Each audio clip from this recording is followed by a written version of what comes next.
آپ قرآن سے دوستی کر لو، قرآن آپ کو ٹھیک کر دے گا. حضرت فضیل بن عیاض کے سامنے ایک بار ایک قرآن پاک کی آیت پڑھی جا رہی تھی، اور یہ آیت ہے 27ویں پارے کی سورہ حدید آیت نمبر 16. آیت میں میسج کیسا ہے سمجھ آئے تو پتہ چلے نا. حالانکہ ہو سکتا ہے آیت ہم نے بھی کئی بار سنی ہو، سمجھتے تو ہے نہیں قرآن کو، انڈرسٹینڈ کرنے کی کوشش بھی نہیں کرتے. آیت کیا ہے؟ اللہ فرماتا ہے قرآن میں الم یأن للذین آمنوا ان تخشع قلوبہم لذکر اللہ. اللہ فرماتا کیا ایمان والوں کو ابھی وہ وقت نہ آیا کہ ان کے دل جھک جائیں اللہ کی یاد کے لیے؟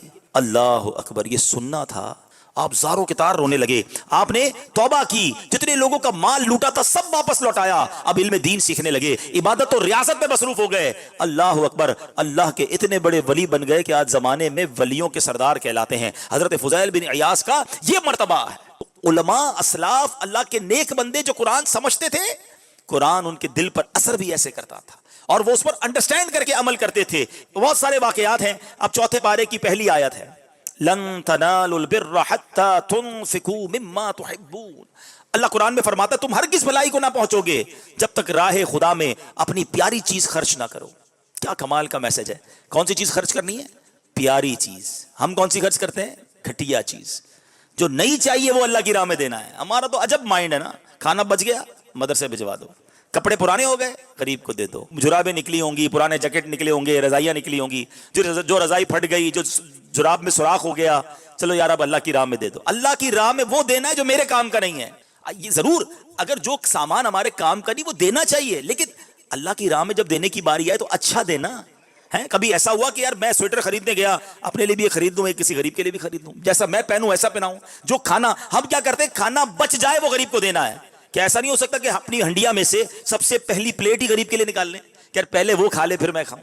کیونکہ قرآن کہہ رہا ہے تم ہرگز بھلائی کو نہیں پہنچو گے جب تک اپنی پیاری چیز اللہ کی راہ میں خرچ نہ کرو. اچھا ہمارا مائنڈ سیٹ تو ایسا ہے کہ جس کام میں فائدہ نہ بھی ہو نا وہ بھی گھٹیا دینی ہے. مثال کے طور پہ کبھی نماز پڑھی جمعے کی مسجد میں، امام صاحب نے اعلان کیا کہ مسجد کے لیے چندہ دیں. ہماری جیب میں ہاتھ بھی گیا، چلو یار آج 10 روپے دے دیتے ہیں. کسی دن سخاوت کا دریا اور جوش میں آ گیا، 50-100 روپے کی نیت کی.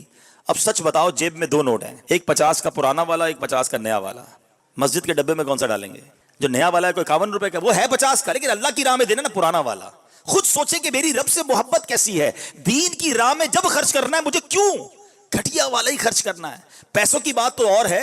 ہمارا تو حال یہ کہ اگر ہمارے 2-3 بچے ہوں نا اور ایک بچہ بڑا ہوشیار ہو، سمجھدار ہو، تو گھر والے کہتے ہیں اس کو تو ڈاکٹر بنائیں گے. دوسرا والا بڑا حساب کتاب میں تیز ہو کہ اس کو انجینئر بنائیں گے. تیسرا والا بہت شرارتی ہو، سبق بھی یاد نہ کرتا ہو، اٹکتا بھی ہو، زبان بھی اس کی ٹھیک نہیں بولتا ہو، اس کو مدرسے میں دے دو. بچہ بھی وہ دینا ہے اللہ کی راہ میں جو تمہارے کام کا نہیں ہے.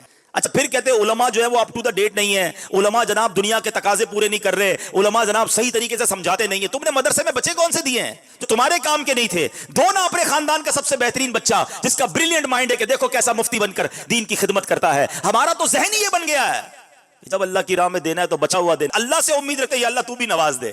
یہ اللہ کے غضب کو دعوت دینے کی بات نہیں کہ جب اپنے بچے کے لیے خریدنا ہے تو برانڈڈ خریدنا ہے، اپنے لیے خریدنا ہے تو بہترین خریدنا ہے، اللہ کے لیے دینا ہے تو گھٹیا دینا ہے. یاد کرو یہ غلطی ہے جو ہم کر رہے ہیں. اللہ قرآن میں فرماتا ہے تم اپنی بہترین چیز اللہ کی راہ میں خرچ. اور صحابہ نے جب یہ آیتیں پڑھی نا تو صحابہ آئے نبی پاک کے پاس، کہا حضور میرے سارے مال میں سب سے بہترین مال یہ تھا، یہ میں آپ کو باغ پیش کرتا ہوں. حضور یہ کنواں میرا سب سے بہترین تھا، میں یہ کنواں پیش کرتا ہوں. ہم بھی کریں نا کہ یا اللہ یہ سب سے بہترین چیز میرے مال میں ہے وہ تیری راہ میں خرچ کرتا ہوں. پھر دیکھو اچھا اب شیطان کیا دل میں وسوسہ ڈالے گا کہ یار میرے مال میں تو ایک ہی چیز سب سے اچھی ہے، وہ دے دوں گا تو مجھے دوسری کہاں سے ملے گی؟ تو تمہارے پاس ایک ہے نا، میرے رب کے پاس ایک تھوڑی ہے. تم ایک خرچ کرو وہ اس کے بدلے اور عطا فرمائے گا. اصل وہ اللہ پر بھروسہ ہے. اور یہ قرآن سے ڈائریکٹ جب نور ملتا ہے تو اس کا مزہ ہی اور ہوتا ہے، اس کی سیکھنا ہی اور ہوتا ہے. ایک آخری واقعہ سنا کر اپنی بات کو ختم کرتا ہوں، ورنہ باتیں تو بہت ساری ہیں کہ قرآن پاک سے کس طرح صحابہ کرام علیہ رضوان جو ہے وہ سبق لیا کرتے تھے. امام زین العابدین رضی اللہ تعالیٰ عنہ یہ امام حسین کے شہزادے ہیں. ایک مرتبہ آپ کی کنیز آپ کو وضو کروا رہی تھی. اچھا اور اچانک اس کے ہاتھ سے برتن چھوٹ کر گرا اور امام زین العابدین کے چہرے پر لگا اور آپ کا چہرہ زخمی ہو گیا. جیسے ہی آپ نے چہرہ اٹھا کر دیکھا نا، دیکھو پہلے کی کنیزیں بھی کیسی تھی، خادمائیں خادم کیسے تھے، سب کو قرآن آتا تھا. آج بڑے بڑے ڈگری ہولڈر بیٹھے ہوتے ان کو قرآن نہیں آتا. کیا موقع کی آیت پڑھی اس خاتون نے، وہ پڑھتی ہیں والکاظمین الغیظ. قرآن کہتا ہے اور غصہ پینے والے. امام زین العابدین نے فوراً یہ آیت سنی تو اب اچھا تلاوت کس کے سامنے ہو رہی ہے؟ خاندان نبوت کے چشم و چراغ کے سامنے. وہ نہیں قرآن سمجھیں گے تو کون سمجھے گا؟ جیسے ہی قرآن کی آیت پڑھی نا اور غصہ پینے والے، حضرت اور زین العابدین فرماتے ہیں میں نے غصہ پی لیا. اس خاتون نے جو اگلی آیت کا حصہ تھا وہ پڑھا والعافین عن الناس، اور لوگوں سے درگزر کرنے والے. آپ نے فرمایا کہ میں نے رضا الہی کے لیے تجھے معاف کر دیا. پہلے غصہ پی لیا، اب آیت کا اگلا حصہ سنا کہ اللہ کی خاطر معاف بھی کر دیتے ہیں، کہتے ہیں میں نے تجھے معاف کیا. کنیز آیت کا اگلا حصہ پڑھتی ہے واللہ یحب المحسنین، اور نیک لوگ اللہ کو محبوب ہیں. امام زین العابدین کہتے ہیں جا میں نے تجھ کو آزاد کر دیا. ہم سب سحری کے لیے اٹھتے ہی ہیں. تہجد کے لیے شرط یہ ہے کہ عشاء پڑھ کے سویا جائے. عشاء ضرور پڑھے، تراویح ضرور پڑھے، اور اگر آپ نے سونا ہے تو سو جائے. اب جب آپ سحری کے لیے اٹھ رہے ہیں نا، تھوڑا ٹائم پہلے اٹھ جائیں، آپ تہجد پڑھ لیں. تو اب یہ 30 ڈیز آپ تہجد پڑھنے کے عادی ہو جائیں گے نا، اللہ کی رحمت سے امید ہے رمضان کے بعد بھی عادت رہے گی. تہجد فرض نمازوں کے بعد سب سے افضل نماز ہے. اور ناظرین یہ خاص دعاؤں کی قبولیت کا وقت. اللہ اکبر. تہجد پڑھ کے جو دعا مانگنے کا مزہ آتا ہے، اللہ کرے ہم ایسی دعائیں مانگنے والے بن جائیں کہ میں جانوں میرا رب جانے. اکیلے میں جا نماز بچھائیں، رات کا پہر ہو، ہاتھ اٹھیں اور آنسو بہیں. یقین کریں یہ وہ وقت ہے آپ جو مانگیں گے عطا کیا جائے. اور نبی پاک بھی رات کو اٹھ کر دعائیں مانگتے گر